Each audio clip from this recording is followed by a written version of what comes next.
The year was 1865, and the frontier was a land of fire, blood, and broken men.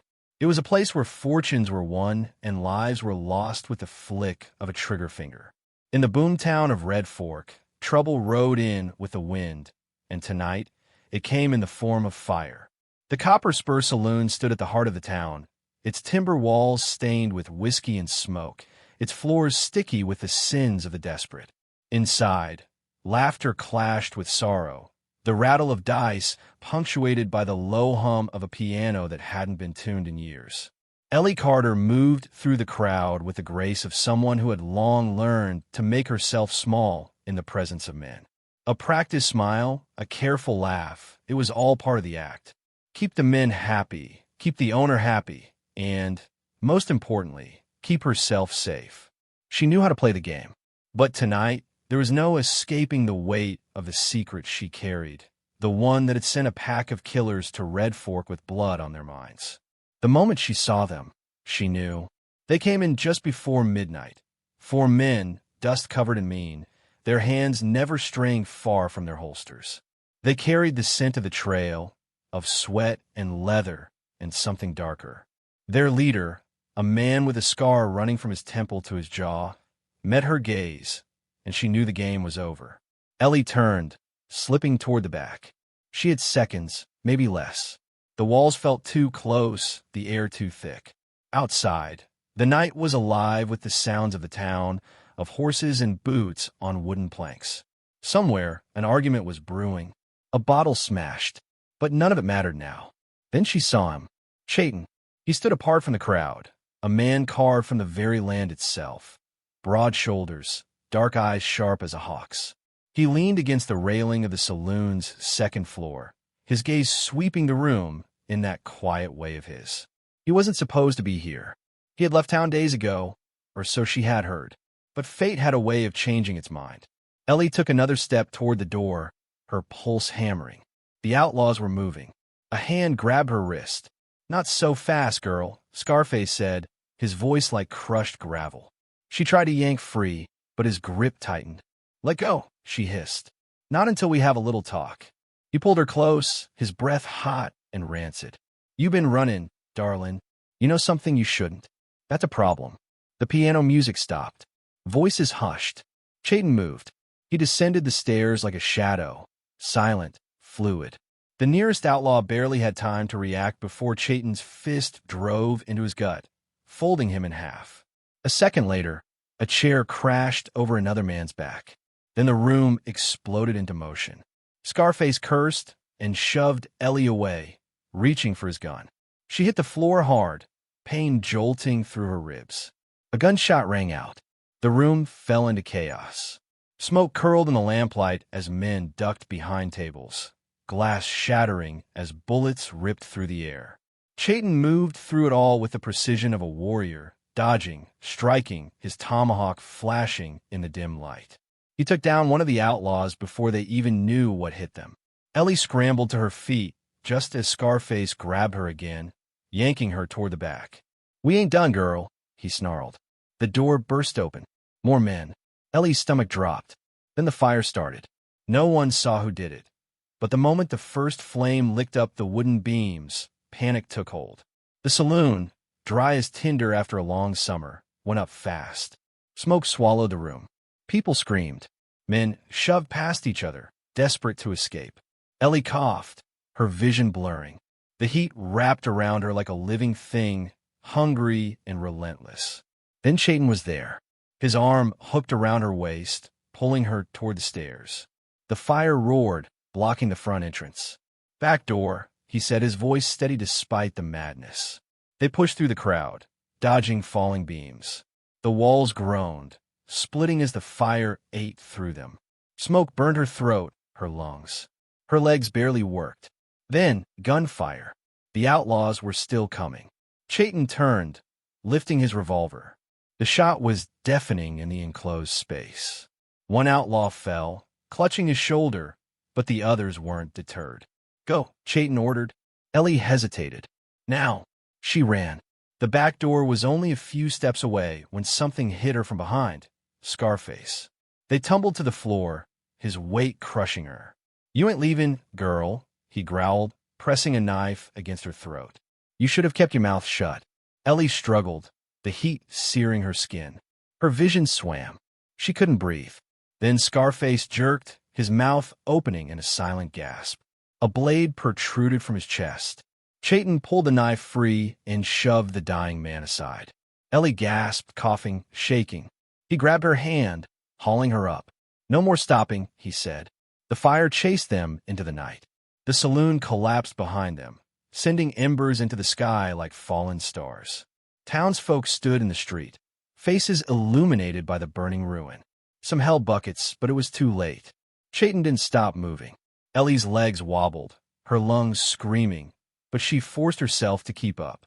Behind them, the remaining outlaws gathered, their faces dark with fury. Scarface was dead. That much she was sure of. But the rest of them weren't done. They mounted their horses, their leader, a wiry man with cruel eyes, spitting into the dirt. "She dies before dawn," he said. Then they rode out, disappearing into the night. Ellie's heart slammed against her ribs. She turned to Chayton. He was watching the outlaws go, his face unreadable. She swallowed hard. "I know why they're after me," she admitted. He didn't look at her. "I figured." She hesitated. "You're not going to ask?" Chayton exhaled, running a hand through his soot-covered hair. "No." She blinked. "Why not?" He met her gaze then, dark eyes steady. "Because it don't matter. They're coming either way." Ellie shivered. The fire crackled behind them, but the real danger was still ahead. And she wasn't facing it alone. Night swallowed them whole. The fire at the copper spur still burned behind them, an angry wound against the dark, but they were already far from town. Red Fork would wake to ashes and whispers, and Ellie Carter had no intention of sticking around for either. Her breath came sharp and ragged as she forced her tired legs to keep moving. The dry grass of the plains scraped against her skirts, the night wind whispering through the sagebrush. Chayton led the way, his movements swift and sure, as though the land itself bent to his will. She had never ridden this deep into the wild before. Towns had edges, boundaries she understood, where the saloon ended and the street began, where a sheriff's badge held weight and where it didn't. But out here, in the endless dark, the world had no borders. Just sky, earth, and the kind of silence that pressed against a person's ribs like a warning. They didn't stop until they reached a dry creek bed an hour north of town. A cluster of cottonwoods stood hunched against the wind, their branches swaying like old men muttering secrets. Chayton dismounted and began unpacking his saddle without a word. Ellie stood there, arms crossed tight against the cold. "You just gonna set up camp like we ain't got a dozen men looking to put a bullet in my back?" she asked. His hands didn't stop moving. "You're not wrong. But horses ain't machines. They need rest. And so do you." She scoffed. "I've done plenty of running before, but stopping ain't never done me much good." Chayton cast her a look, measured, unreadable. "You're still breathing, ain't you?" She didn't answer. The night settled around them. Chayton lit a small fire, barely more than embers, hidden between a cluster of rocks. He handed her a strip of dried meat, then sat cross-legged with his knife, carving at something small in his palm. Ellie chewed in silence, waiting for him to speak. He didn't. She exhaled sharply, shaking her head. "You ain't curious why those men want me dead?" Chayton didn't glance up. "I figured you'd tell me when you were ready." His voice was calm, easy. Not prying, not pushing. It was the first time in weeks that someone hadn't demanded something from her.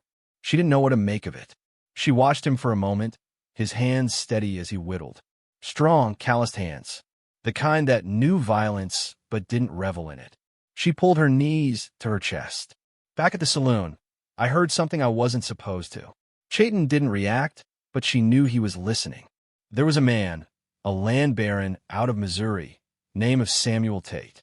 He's got his fingers in every crooked deal from here to the Mississippi, but he don't do his own dirty work. That's what those outlaws were for. Chayton's knife stilled. "He's after Lakota land," Ellie continued.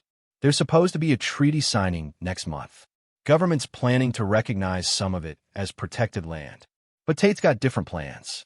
He's paying those men to clear it out before that happens." Ain't no treaty if there ain't nobody left to sign it. Chayton looked at her then.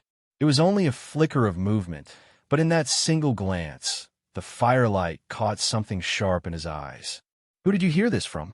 Ellie hesitated. One of Tate's men. He was drunk, bragging about the money they were going to make. About how easy it'd be. She swallowed hard. I was supposed to forget about it. Just another thing a saloon girl overheard. But I couldn't. I left town that night. Thought I could get word to someone who might stop it. A humorless smile tugged at the corner of her mouth. Didn't work out too well, did it? Chayton's gaze was steady. You tried. She scoffed. And now I got a pack of killers making sure I don't try again. Silence stretched between them, heavy with things unsaid. The fire crackled softly, casting their shadows against the rock. Chayton spoke finally, his voice low. The village thereafter. It's mine. Ellie's breath caught. I was away when the war started, he said, fighting for a land that ain't mine, against men who weren't my enemy. When I came back, things had changed. He looked past her, past the fire, past the night. We already lost too much.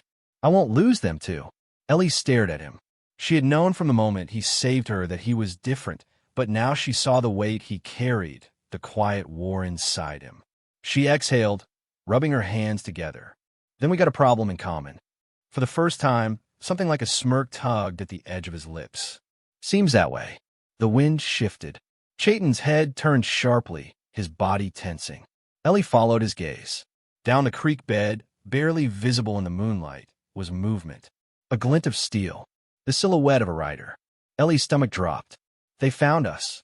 Chayton was already on his feet, extinguishing the fire with a quick sweep of dirt. Move. She didn't need to be told twice. They scrambled up the embankment, keeping low. The riders were closing in. 2, no, 3 of them. Ellie's pulse pounded against her ribs. Chayton whispered, "Stay behind me." Ellie nodded. Then came the gunfire. The first shot hit the dirt near Chayton's feet. He fired back, his revolver snapping loud in the open night. One of the riders tumbled from his horse. The other 2 didn't stop. Ellie's heart slammed against her ribs. She turned, searching there. A horse tethered nearby. She didn't think, didn't hesitate. She ran. The second rider took aim. A shot rang out. Something hot grazed her arm, but she didn't stop. She reached the horse, yanking the reins free. The animal reared, eyes rolling white, but she held firm. Chayton fired again. The second outlaw slumped forward, his gun falling from his grasp. The last one turned to run. Chayton took aim, but Ellie grabbed his wrist. Let him go. His jaw tightened. He'll bring more. Then we make sure we're gone before they get here. Chayton didn't lower the gun for a long moment. Then, slowly, he exhaled and let the man disappear into the night. Ellie climbed onto the horse, wincing as pain lanced through her arm. You can ride? She gave him a look. I can do a lot of things. Chayton swung up behind her, his arms bracketing her sides. The warmth of him was steady, solid. Then let's go. They rode into the dark, the weight of what lay ahead pressing against them. Ellie didn't know where this road would lead, but one thing was certain. There was no turning back. The sky was bruised with the first hints of dawn when they reached the village. The air was still, thick with the scent of earth and wood smoke. Chayton rode in first, his posture rigid, his presence unmistakable. Ellie followed, fingers curled tight around the saddle horn, her body aching from the relentless journey. The village stirred as they arrived. Shadows moved between the lodges, voices murmuring in the early hush. A few dogs barked before being hushed. Children peeked from behind their mothers' skirts, eyes wide with curiosity. The people of this land were not strangers to violence, to the looming specter of loss. They had learned long ago that peace was a fragile thing, easily shattered. Chayton dismounted.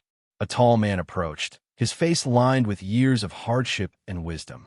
His name was Red Fox, an elder and one of the few who still held authority in these uncertain times. You return at last, Red Fox said, his gaze flicking between Chayton and Ellie. And you bring trouble. Ellie stiffened. She didn't understand the language he spoke, but she didn't need to. The meaning was clear enough. Chayton responded, his voice even but firm, his words flowing in his mother tongue. There was weight behind them, the kind that carried more than just news, it carried warning. The elder's face darkened. The other men who had gathered listened in silence, their expressions hard. When Chayton finished, Red Fox exhaled sharply. "You should not have come back," he said in English this time, his tone heavy with something between anger and sorrow. "Not with this." Ellie slid off the horse, swallowing her exhaustion. "I didn't come looking for trouble," she said. "But trouble's coming whether you want it or not." A murmur rippled through the crowd. One of the younger men stepped forward, eyes sharp, voice edged with suspicion. "How do we know she speaks the truth?" Ellie met his stare. "Because if I was lying, I'd be a whole lot richer and a whole lot less hunted." The man studied her, as if weighing whether or not to believe a woman from a world so different than his own. Then he scoffed, shaking his head. "This is not our fight." "Yes, it is," Chayton said, his voice low but unyielding. "You think if we don't fight, they'll just leave us be? We've seen what happens when we stay silent." The men exchanged glances. Some nodded. Others stood still, unreadable. "Enough talk," Red Fox said. "We prepare." The decision had been made. There was no turning back now. The hours stretched thin as the village readied itself. Ellie worked alongside the women, reinforcing barricades with sharpened stakes, passing water skins, preparing strips of cloth for wounds that hadn't yet been made.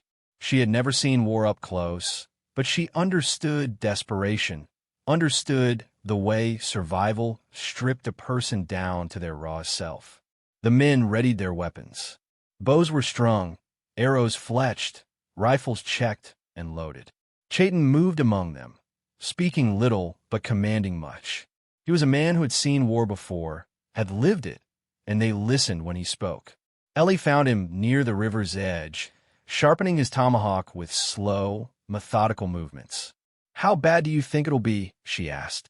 He didn't look up. "Bad," she swallowed. "And if we lose?" His gaze lifted then, meeting hers with a steadiness that made her stomach twist. "Then we don't live." She looked away, hating the truth in his words. The wind shifted. A sound carried on it, distant but unmistakable. Horses. Chayton stood. Ellie felt her pulse jump. They were here. The outlaws came at dusk, a tide of dark shapes cresting the horizon. Their numbers were greater than expected. Tate had sent not just his hired men, but others. Ranchers, mercenaries, men who wanted land and didn't care how they got it. At their front rode a figure Ellie recognized, a man she had hoped was already dead. Carver. He reined in his horse just outside the village, the firelight catching the cruel twist of his mouth. "Chayton," he called, voice carrying over the open space. "We got no quarrel with your people. Just hand over the girl, and we'll be on our way." Silence. Ellie's breath tightened in her throat. Carver leaned forward in the saddle. "Come on now. Ain't no sense in good folks dying for a whore who don't belong here." Ellie flinched, her nails digging into her palms. Chayton stepped forward. "You think killing one woman will be enough for your masters?" His voice carried the weight of something ancient, something immovable. "They will not stop. Not with her. Not with us." Carver exhaled through his nose, then turned to his men. "Guess we do this the hard way." The first shot rang out. Gunfire shattered the evening air. The village erupted into chaos. Ellie ducked behind a stack of firewood as bullets tore into the barricades. The men on horseback surged forward, but the defenders held their ground. Arrows whistled through the night, striking riders clean from their saddles. Rifles cracked, their sharp reports echoing into the dusk. Chayton moved like a shadow, striking fast, cutting down enemies with swift, brutal efficiency. Ellie clenched her teeth and raised the revolver Chayton had given her. She had never killed a man before, but when she saw one of the outlaws breaking through the defenses, his eyes locked on a boy no older than 12, she fired. The recoil jolted up her arm. The outlaw staggered, fell. She couldn't breathe. There wasn't time to think about it. The fight raged on. The air grew thick with smoke and blood.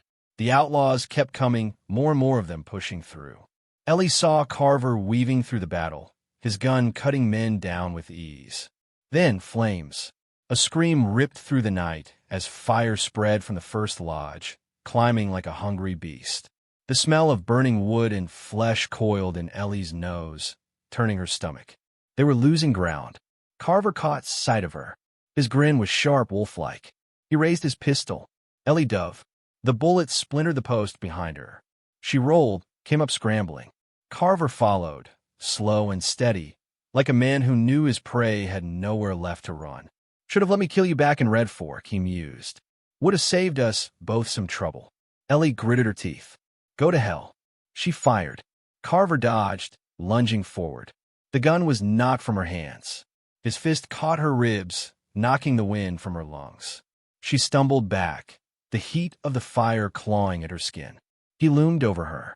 This is how it ends, sweetheart. A blur of movement. Chayton. His tomahawk struck first, burying deep into Carver's side. Carver gasped, choking on his own breath. Chayton wrenched the weapon free, and Carver fell, crumpling into the dust.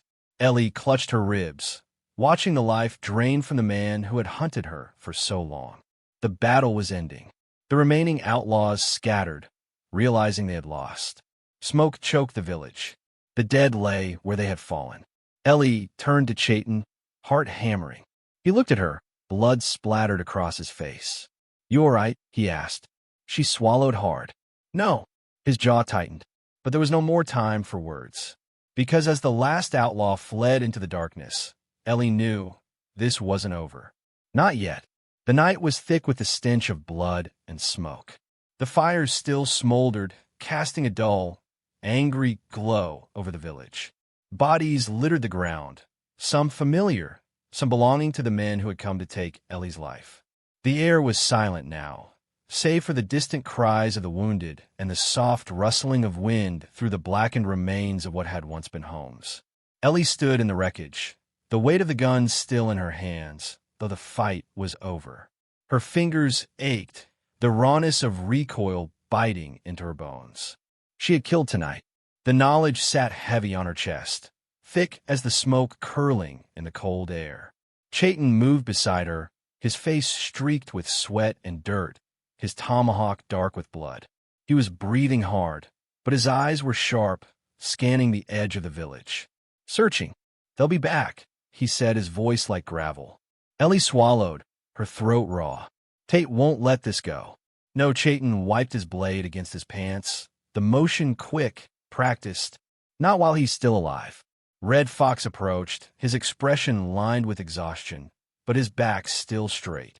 The elder had fought alongside the others, his rifle still clutched in his hands. He stopped before Chayton, eyes unreadable. We cannot stay, he said. Chayton exhaled slowly, nodding. I know. Ellie frowned. You're leaving? We have no choice, Red Fox said. We're too few now. Our homes are burned. The soldiers will not protect us. If we remain, more will come, and next time, we will not be strong enough. Chayton didn't argue. He knew. They all knew. Ellie's hands tightened into fists. The idea of running, of letting men like Tate carve through whatever stood in their way, made her stomach twist. She had spent years fleeing from one thing or another, but this felt different. This isn't right, she said. Chayton turned to her. No, it isn't. His voice was steady, quiet. But it is the way of things. She shook her head. It doesn't have to be. His gaze searched hers, something unreadable flickering in his dark eyes. What are you asking me? Ellie's pulse pounded, the firelight dancing between them. I'm asking what happens if we don't run. Red Fox scoffed. Foolishness. She ignored him, her focus locked on Chayton. We know where Tate is. We know what he wants. If we let him take this, he'll take more. He won't stop. So what if we stop him first? A long silence stretched between them. Chayton tilted his head slightly, studying her. You mean to go after him? A breath hitched her chest. She hadn't realized it until now, but yes, that was exactly what she meant. I know what he's doing, she said. I know his men, how he works. If we wait, he'll come at us again, and we'll have nothing left. But if we hit him first... You're talking about walking into the lion's den, Red Fox snapped. Tate has power, soldiers, money. And he thinks no one will stand against him, she said. That's his weakness. Chayton was still watching her, his expression unreadable. This isn't your fight, he said. Ellie let out a short, humorless laugh. It is now. Another pause. Then slowly he nodded. Red Fox swore in Lakota, turning away. You are both fools. Chayton ignored him. We'll need horses, he said. Ellie blinked. You mean you're in? You're right about one thing, he said. Tate won't stop, and I won't run. Something settled in her chest, something close to relief. Red Fox exhaled sharply. We will go south, he said, but I will not stop you. It was the closest thing to approval she'd get. They left before dawn. The ride to Tate's ranch was long and silent. Chayton moved like a ghost, his body low against the saddle, his movements precise, controlled. Ellie followed close behind, the tension in her chest growing tighter with every mile. Tate's compound was built like a fortress, tucked behind a river bend. Its buildings sprawled across the land like a king's estate. Fences lined the perimeter, horses penned inside, torches flickering against the night. Ellie had been here once, back when she had been just another saloon girl listening to men speak as if she wasn't there. She had never been so grateful for that before. There's a guard post by the main road, she whispered, but there's a side entrance near the barn. Chayton nodded, gripping his tomahawk. We'll need to be quick. They dismounted, slipping through the shadows. The first guard never saw Chayton coming. The tomahawk buried deep into his skull, a quiet gurgle escaping before he collapsed. Ellie forced herself not to look. They moved fast, cutting through the dark. A second man spotted them near the barn. Ellie raised her gun before she could think. The shot was quick. The man fell. Chayton glanced at her, but said nothing. They reached the main house. The air was thick with silence. Then footsteps. Ellie froze. The door swung open. Tate stepped out, a pistol in one hand, a glass of whiskey in the other. He didn't look surprised. Well, he drawled. Ain't this something? Chayton's grip tightened on his tomahawk. Tate smiled. I'll admit, I didn't think you had the stomach for it. His eyes flicked to Ellie. Guess I was wrong. Ellie's fingers curled around her gun. Tate shook his head. You don't walk away from this, girl. Not now. No, she said, voice steady. I don't. Then she fired. The bullet took him in the chest. Tate stumbled, dropping the glass. Chayton was on him in an instant. The tomahawk swung. The fight was over. The house was empty. His men had fled. Ellie stood over Tate's body, her breath unsteady. Chayton exhaled slowly, wiping the blood from his weapon. It's done. She swallowed hard. Yeah. They left without looking back. The sun rose on an empty road. Ellie rode beside Chayton, the silence stretching between them. Red Fork was behind them. So was everything else. She glanced at him. So what now? Chayton kept his gaze on the horizon. That depends. On what? He met her eyes. On where you want to go. She hesitated. Then she exhaled. I don't know, she admitted. Chayton nodded. Then we'll figure it out. The wind carried them forward. And for the first time in a long time, Ellie didn't feel like she was running.